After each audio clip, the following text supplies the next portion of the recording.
It's time for another beer, rum, and rock rock shot. This time, Jon Garner and I are celebrating the 40th anniversary of ZZ Top's 8th studio album, Eliminator. It was released on March 23rd, 1983, and became their most commercially successful album. With the help of 4 hit singles, it would eventually go diamond, with sales of over 10 million in the US alone. It was produced by their longtime manager, the late Bill Helm, and engineered by Terry Manning. The band consisted of Billy Gibbons on guitar and vocals, Dusty Hill on bass and vocals, and Frank Beard on drums. Okay, Jon Garner, let's go back to 1983, buddy. Where were you at as a ZZ Top fan, and what do you remember about this release? Well, I'm going to use one of your lines. This is my in to ZZ Top. So I do recall having heard, I think it was Tush was the first song I'd heard of theirs. And I was like, it's kind of cool. But they really didn't get any airplay in the UK. So this was the first record of theirs I got. And then, I started to dig back into it I'll be honest, in much later years. I got into their earlier stuff. You're going to love this. The timing of this release was fucking awesome. Come out, like you said, in March 1983. Well, in August of that same year, guess where they were playing? Castle Donington Monsters of Rock. Right. Fuck yes. So the group of guys that I went with, we would drive there. One of my buddies, his older brother, had this van. We'd all pile in, and you had to bring cassettes of the bands who were going to be playing. I had my Whitesnake stuff. Twisted Sister were also on the bill. And this guy had Eliminator, and I hadn't heard it, even by August. And it came on. It was like, fuck, this is awesome. It sounds nothing like the bands you were just rattling off, that's for sure. So that's cool. Like nothing, right? And I read about them in Kerrang and Sounds and stuff like that, and seen the images, and that was my relationship with ZZ Top Eliminator. Right on, man. Okay, buddy, I'll give my 2 cents here. Full disclosure, ZZ Top are in my top 10 bands of all time. No fucking problem. I love this band. And like I say, like you already said, timeline is everything. So you come in on this album like a lot of people did. I mean, I was way late too, right? Like I remember seeing that album Fandango, that live one, that half live, half studio one. I remember seeing that at older cousins' places and stuff. And I probably heard Tush and LaGrange, but it didn't really impact me on any level. I didn't take the plunge till 81. That album El Loco. I heard Tube Snake Boogie. I thought, hey, I like this. I like everything about this fucking song. So I'm in grade 10 at that point, right? Right. And they'd already been around a decade. So, I mean, that's late. Yes. That's late to the party, right? So I take the deep dive. I get Best of ZZ Top, which is all that old shit, and Duguelo, and Tejas. So by the time I'm in 12th grade, 83, when Eliminator comes out, I'm a massive fucking fan, so I can't wait to see what they're going to do. So I'm sitting around the house watching music videos, which I love.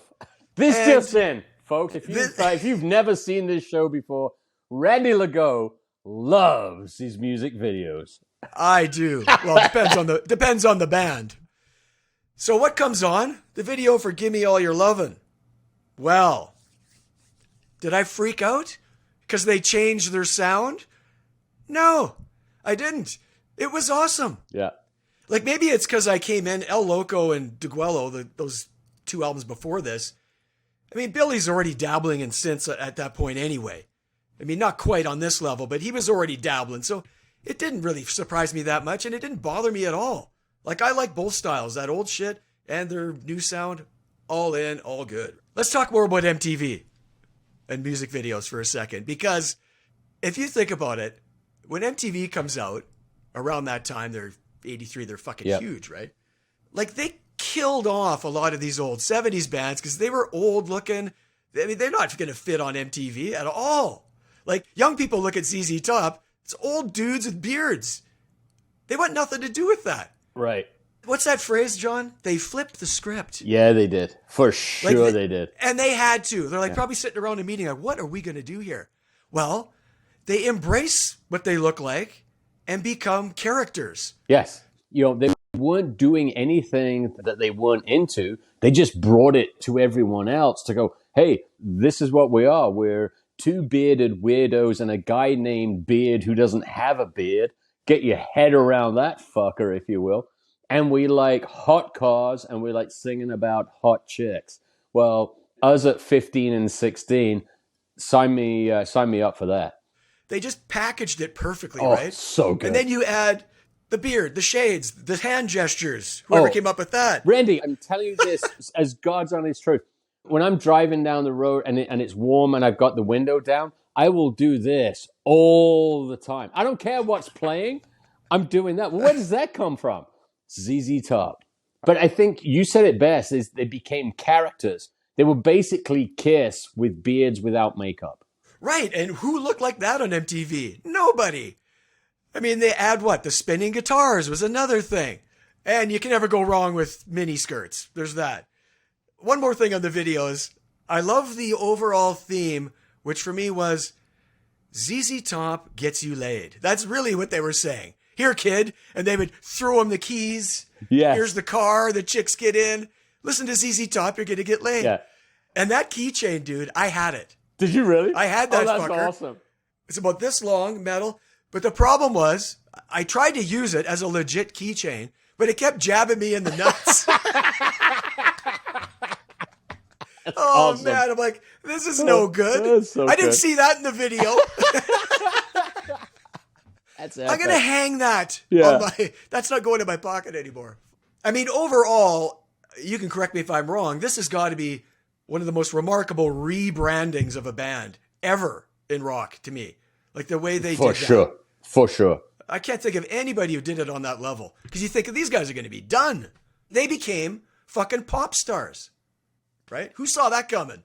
A boogie woogie blues rock trio out of Texas takes on the world. I just have a quote from Spin Magazine that kind of sums this up perfectly, what we're talking about. And it goes like this. The average ZZ Top fan was no longer a long-time follower, but a young person who had discovered them through music videos. ZZ Top is like metal, but its blues roots are truer, and there's no bullshit. ZZ Top is not into the devil, leather, or chains. They're into fun. And that is exactly right.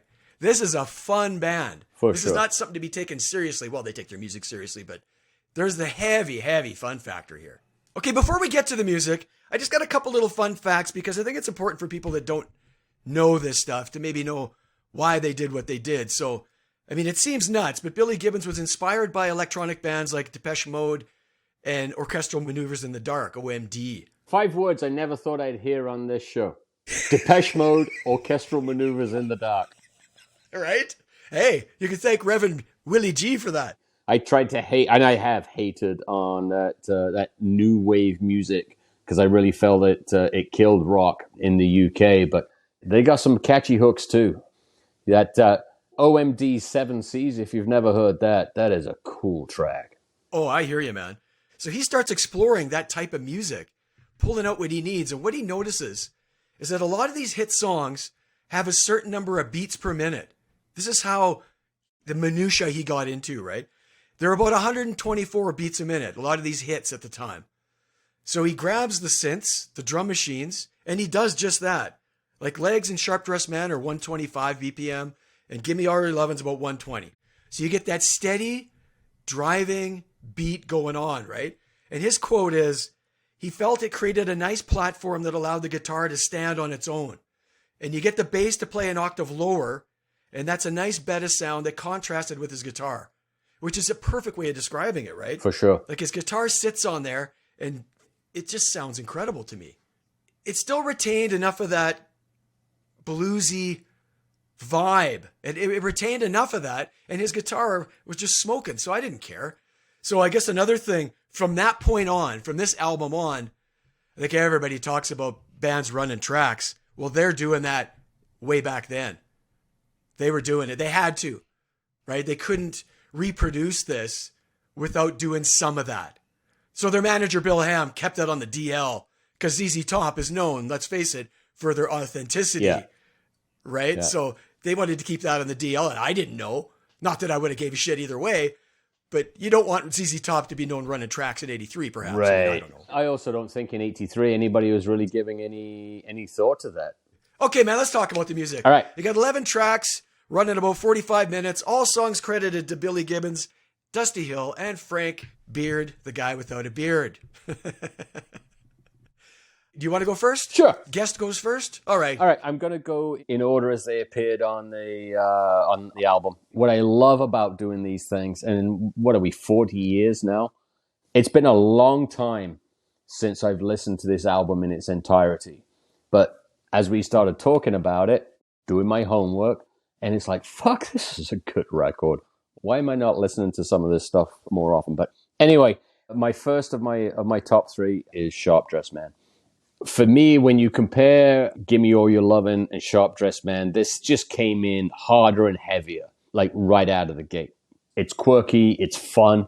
Clearly the guys are having a blast with it, and there's nothing serious about it, except the musicianship of the guitars. And I think you just explained it perfectly. You've created this bedrock with the drums and the synth and Dusty's bass playing. And the Reverend just carries it on to the end and noodles away. Love it.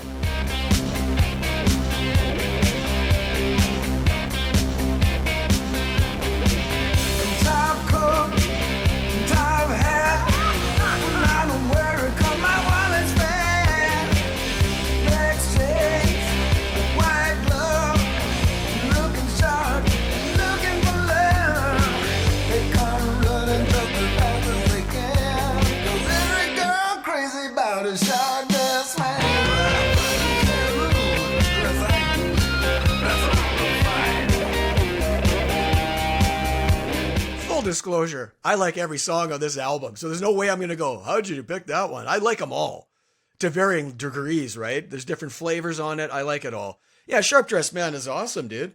I mean, that riff is killer. You know what I like? Because I've heard it a million times. I like the subtle little vocal things in there, like, yeah, how, at the beginning. It's so cool. You know, that's a throwback to LaGrange. I'm going to bring Nickelback into the conversation. No! Yes! No! Yeah, of course. Hey, don't diss Nickelback. Love Nickelback. So, but look at the time. Look at the time. In Rockstar, right? He's got that little one line in there. It's really cool. Billy fucking Gibbons. My first pick is Got Me Under Pressure. Track number 2. Yeah. Love these lyrics, John.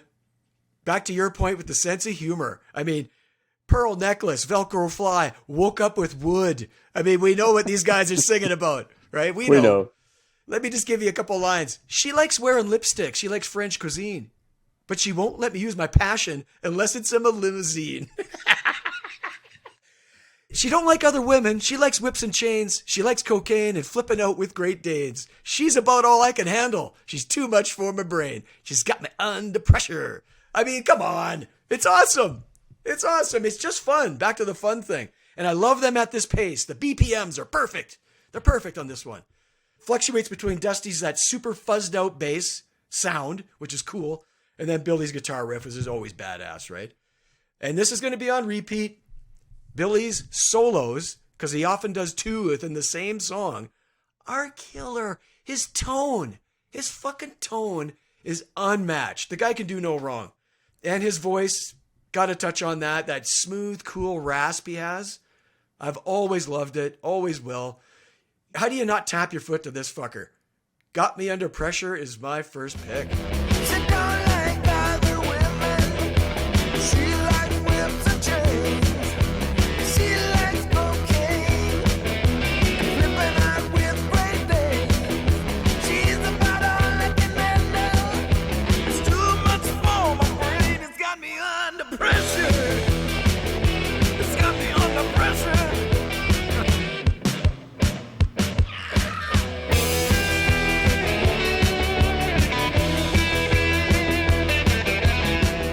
So close to making my cut. That was 3A. Arguably, I felt obligated, I don't know why, to put in a quote hit. Otherwise, that would have probably kicked out Sharp Dressed Man for me. Okay, down down the list we go. And again, you want a drive-in riff. I mean, I swear that Bon Scott would have loved to have written this song. And this is an AC/DC song, just happens to be performed by ZZ Top. I got the 6. Gimme your 9.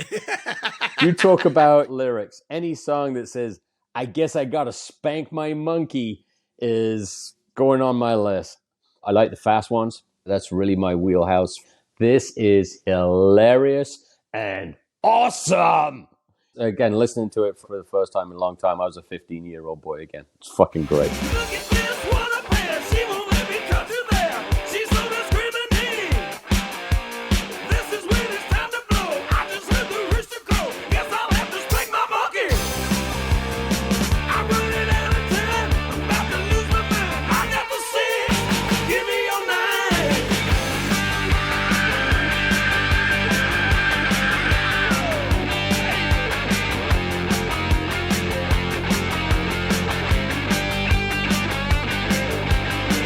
Dude, you're forcing me to go out of order because that was my third pick. Come on, this song is so awesome. So good. So good. I just heard the rooster crow. Guess I'll have to spank my monkey. Oh, man, I got the 6. Gimme your 9 is such a cool lyric. Oh, my God.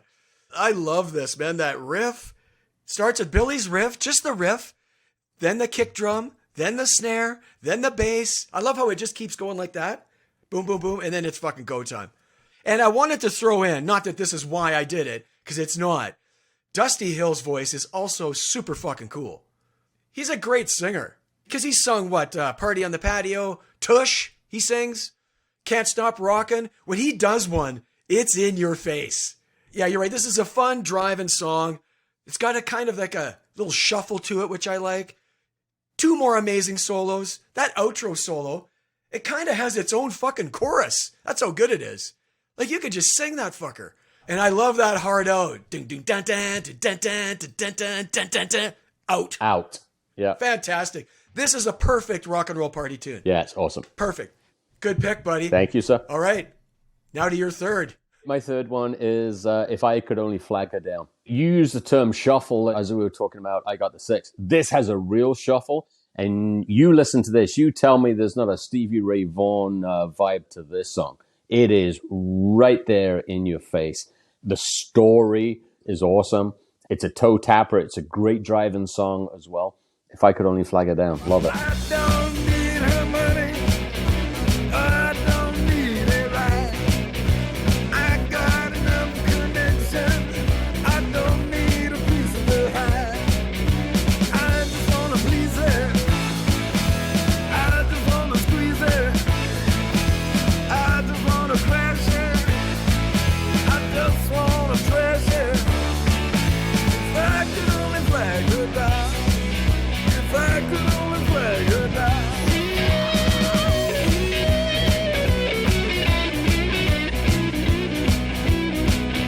I like it too, man. And other than Legs, because Legs was a huge fucking hit, side 2 doesn't get enough love. Like Thugs and Bad Girls, awesome. Oh, Bad Girl, so good. I almost picked that one, actually. I see the girl with the red dress on. She can do it all night long. She's a bad girl. Oh, my It's God, so it's awesome. so good. Yeah. Fuck it, I'm Yeah. changing it. Okay, let's rewind. I'm calling an audible. Good one, man. Hey, again, I'm not going to dog it. I love every song on this fucking album. Okay, last but not least, I Need You Tonight is my number 3. My fun fact on this one is Buddy Guy covered it on an album of his called Heavy Love. So that's how good it is. Buddy Guy covered it. He thought it was worthy.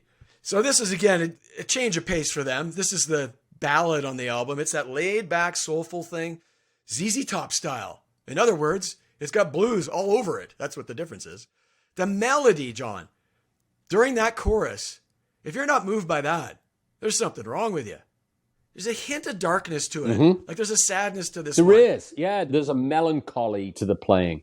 Blues has all these different affectations, but I think when you really do hit those slow, more mournful, in essence, that just feels more like the roots of it. That's where it came from. That is there in spades. Oh, it is. And man, does Billy shine on this one, man. He does 2 solos again, one after that first chorus, then a longer one on the outro. Here's what I love about this guy. He's a less is more guy. He gets more across in 3 fucking notes than some guys can do in 100. It's the space between the notes, especially on this track, right? It's so moving. Again, that strong blues feel, slow and tasty, melody out the ass. Like I could hum every note of these solos to you right now. That's how much it impacted me. I just fucking love it. Sure, they're known for chicks and cars and all this stuff. But underneath it all, these guys are badass fucking musicians and players, man. Absolutely. ZZ Top's music fucking rules, and the number one reason, is Billy Gibbons' guitar. And that's what's front and center here, man. His fucking lead playing on this song is killer.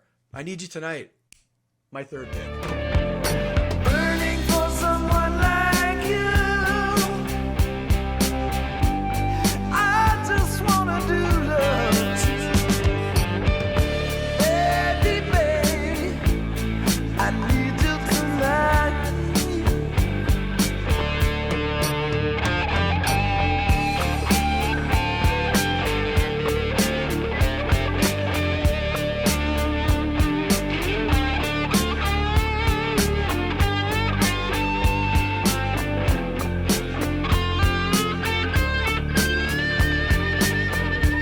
Okay, buddy, if you had to pick one more, if you had to pick a quick honorable, would it be this one? Which one would it be? For me, my honorable mention is I Need You Tonight. I was so close to putting it there, and I don't know why I felt compelled for Sharp Dressed Man. I'm kind of kicking myself. And we talk about this a lot with all the records that we've done or the albums that we've covered. You know, there's, they're overplayed, like Run to the Hills, or You Got Another Thing Coming, or what have you. But when Sharp Dressed Man comes on the radio, I don't turn it off, I turn it up. Well, there you go. Absolutely. What else? Man. What else do you Yep. fucking need? Not that you need me to make you feel better, but Sharp Dressed Man is my honorable mention. You're probably like, oh, Randy, you're just trying not to pick the hits. I wasn't. But I do love Sharp Dressed Man. Yeah, it's really cool, man. It's a cool song. It just happens to be one of their biggest hitters ever. And congratulations, by the way, for writing a fucking song like that. The irony in this whole thing for me is that their biggest seller, and I think it's purely out of the video, is Legs. For me, it's not one of the stronger tracks. It's fine. It's a fun song, but it would be in the bottom third of my picks off of this record. I'll go further than that. Maybe it's because I've heard it too much, but if I had to get rid of one, it would be that one. Yeah, I mean, I don't not like it, but I don't have to hear it again ever. It's that one. We're Sharp Dressed. I crank it up every time. Okay, man, let's sum this bitch up. Not only is it one of the best albums ever recorded by ZZ Top, there's no debate about that. It's one of the best fucking rock albums ever. I would go that far. I think it's that good. It's right in there. The numbers don't lie. They sold millions of these fucking things. For me, digging back into the past discography of the band, that's a different sound. I actually kind of like that sound. And I think they've gone back to it in later years. They've gone back to their roots more. Haven't sold anywhere near as many records. Does that matter? No. For where it was as a timestamp, we were lucky enough to be in the era of ZZ Top, Eliminator, at arguably the best time of our lives for listening to music. And that's a good point. I mean, all the stars lined up for them on this. I mean, if you took MTV out of this, we're not talking numbers like they sold. There's no way. And fine, you could say some of the sounds on it don't date super well. It doesn't bother me. That's part of the charm to it. The blues rock thing paired with the new wave thing, it's all killer, no filler to me. Like, I love it, man. But I'll say this, though. It's not my favorite ZZ Top album. Tres Hombres is, but this is be a close second. But look, again, they sound completely different. I like the fact, and I don't mind that bands change like that, because I can listen to Tres Hombres and love it. And I can also listen to this and love it. I don't mind that there's 2 different bands, let's say. I just think that their story of taking a hiatus away from it and coming back, and the 2 of them have grown 3-foot-long beards, is just fucking awesome. Part of music lore and mythology, and they're a fucking hoot, man. It's heartbreaking that we don't have Dusty Hill anymore, but I think it's great that they're keeping on going. Billy Gibbons is just going to keep doing his thing. Arguably the biggest challenge, no matter what he plays, it's going to sound like ZZ Top. And yeah, I get hung up on replacement members sometimes, as you know. That's putting it mildly. But when the guy on his deathbed gives his blessing to the guy who's been his tech for years and years and years, who's already got a beard and shit, it takes the sting off it a little. I mean, Billy's not going to tour under his... Well, he does sometimes under Billy Gibbons, but he's going to do the ZZ Top thing till he can't. And that's okay. Hey, John, you know what we haven't talked about? That's how awesome this album cover is. Look at that. So cool. It's very the best. cool. Yeah. Look at that thing. Yeah. Come on. That's a t-shirt. Oh, wait a minute. Oh, wait a minute. Yeah, it is. Something else I want to mention before we close here. The 25th anniversary, which was a long fucking time ago, granted, they released this. It's a double disc. So you get the album, of course. Then you get some bonus tracks. You get Legs as a single version, so it's snipped down a little bit. Then you get 1, 2, 3, 4, 5 live tracks. And then you get Legs dance mix. Can't say I've cranked that much. But what's cool about it for me is there's a DVD. The second disc is a DVD. You get the 4 MTV videos, which of course you can go on YouTube and watch. I get it. But it's got Live on the Tube. That's from your neck of the woods, is it not? Yes, it is.